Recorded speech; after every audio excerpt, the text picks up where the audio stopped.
Menyongsong HUT ke-78 Republik Indonesia, komunitas Kalisang bersih lingkungan. Komunitas Kalisang giat pembersihan lingkungan dalam rangka menyongsong HUT 78 kemerdekaan Republik Indonesia.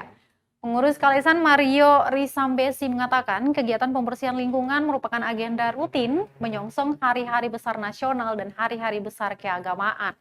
Dengan slogan Kalisang for Lingkungan yang Lebih Baik, komunitas Kalisang hadir untuk melihat permasalahan sosial, masyarakat, pendidikan, serta pelestarian alam dan budaya. Risambesi berharap agar aksi mereka dapat memicu kesadaran masyarakat untuk menjaga kebersihan lingkungan.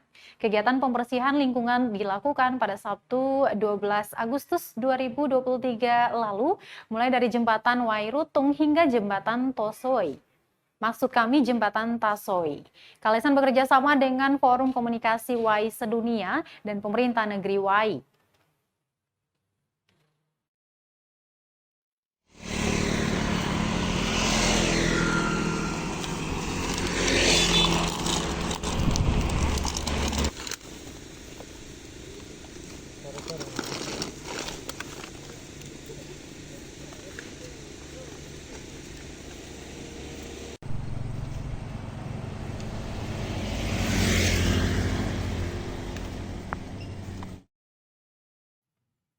Terima kasih sudah nonton.